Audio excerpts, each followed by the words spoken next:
course, I can think of absolutely nothing to say in support of this report or its findings. And I can also say with sadness that I find aspects of this report to be really disgraceful and unworthy of this House. The reason why this is a very bad report is because at the end of the day we are assessing the effect of no deal on the United Kingdom. But my lords, let's face it, no deal won't just affect the United Kingdom. No deal will affect the EU as well. And as they sell 1.5 times as much to us as we do to them, if there are any adverse effects of a no deal, they will be felt more powerfully in the EU than they will in the UK. If there is no deal, and we are forced to leave and crash out on WTO terms, if there is no deal, it is widely believed in Ireland that the consequences are disastrous for the Irish agricultural sector. 30 to 40,000 jobs. In a small country, that's a lot of jobs.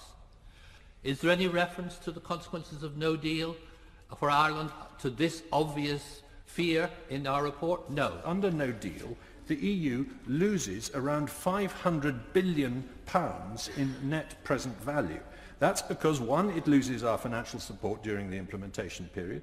Two, the tariff revenue levied by us would effectively be paid by EU producers who must keep their UK prices in line with world competition to sell anything here. And three, we would conclude free trade deals with the rest of the world earlier than otherwise. It was surprising that there's no reliance on the significant body of economists and commentators who are analysing no deal and who've come up with constructive views. The committee assumed that being outside the EU was de facto disastrous, taking no note of the situation of other countries outside the EU who have good quality of life, good regulation and trade successfully. As a result, the report could have been written by Eeyore. Today I present the Tigger response. As more of our contingency planning becomes public, this should not be interpreted as an expectation that talks with the EU will be unsuccessful, but recognised instead as the actions of a responsible government determined to ensure that a smooth exit under any eventuality.